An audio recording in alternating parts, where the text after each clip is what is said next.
Hey everyone, Jen here to share a time to stamp video featuring Viva Las Vegas stamps. I'm starting out on a piece of Bristol Smooth cardstock that when I'm done with my project, I'm gonna glue it into my mini art journal. So it's a little bit bigger than 3.5 inches tall by 5.5 inches wide. So I'm starting out with the Grunge number 7 and doing a little random stamping with some StazOn black ink. And then I'm going to go in with the mesh texture stamp, which is a bunch of like little dots that I love for background stamping. And then I have the Waybill invoice stamp, and I'm just going to use the lines on that stamp. It looks like an old invoice, so it has like writing and stuff like that, but I just wanted to use the lines there. And then I'm going to go over my whole project with an anti-static powder tool because I'm going to do some embossing. And I'm using this Punchinella border stamp, and I'm going to stamp some sticky ink around, and I'm trying to concentrate my stamping around the edges, and then I'm going to cover that with some super fine detail white embossing powder by Ranger. And I wasn't quite, well, first I'm going to hit that with my heat tool to melt the embossing powder.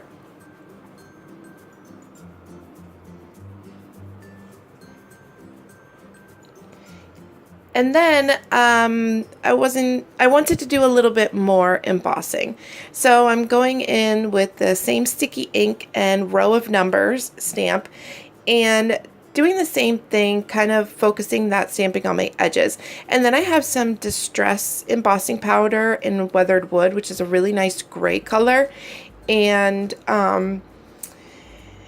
when I did the first stamping and put the embossing powder down, I realized that I wanted more of the stamping. So I just added a little bit more stamping around there, covered that with my embossing powder, and then decided I wanted even more.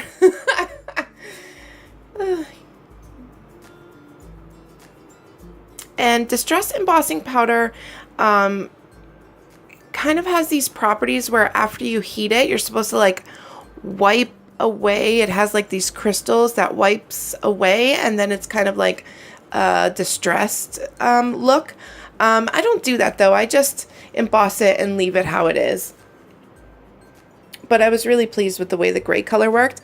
And then I have some Dina Wakley Media acrylic paint in the color Elephant, which is a really nice gray color that has kind of like a pinky kind of hue to it.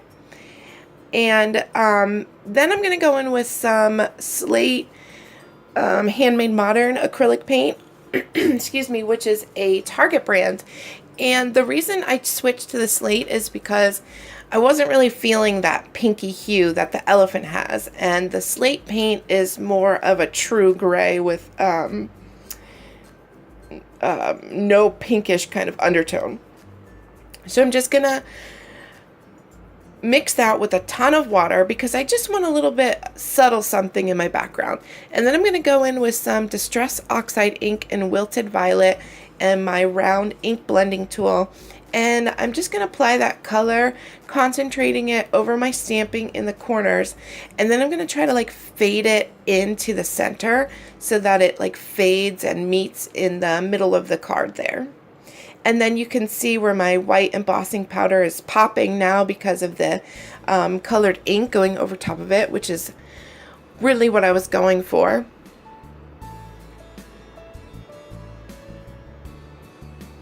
And then I'm going to lightly put some ink all over the card. I'm going to edge the card with that same ink. And then I'm going to get some clear water and do some splatters. I'm just going to sprinkle that on my card, wait a few seconds, and then sop it up with a paper towel. And then I'm also going to take some of that ink straight from the pad, mix that with some water for some purple splatters.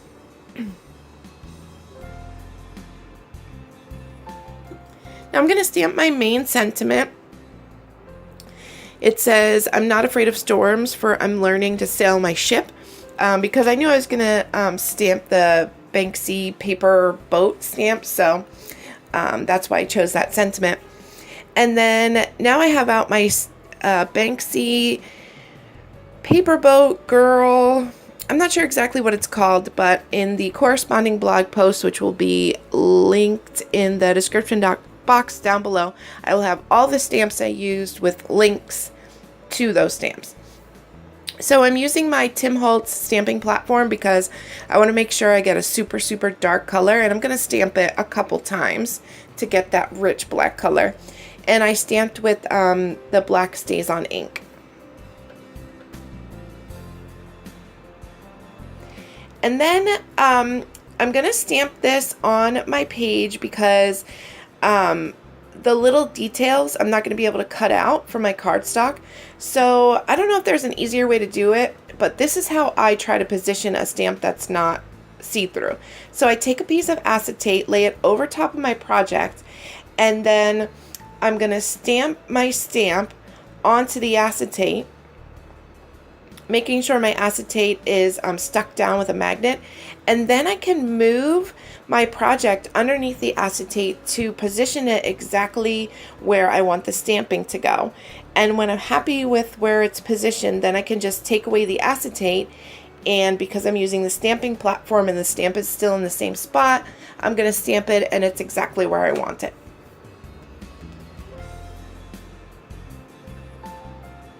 So I'm just going to take whatever ink is left on my ink blending tool and go over my sentiment, but it wasn't dark enough, so I had to bring in a little bit more of that color. And then I'm going to use that same ink to color my my paper boat there. And I'm going to bring in some Zig Clean Color Real Brush markers to color my little girl. I have number 72 and 71. And then I'm going to use some purple markers to bring in some darker shadows and also to color her dress purple. And I'm also using that 72 marker to color in the bird cage on the end of her fishing rod there. So I have a purple marker in number 82, and I'm just going to draw in, oh, and also 83, which is a lighter purple. And I'm just going to add in some darker shadows into my paper boat there. And then I'm going to use, instead of using water to blend out that marker, I'm going to use the Distress Oxide ink to blend out the shadows.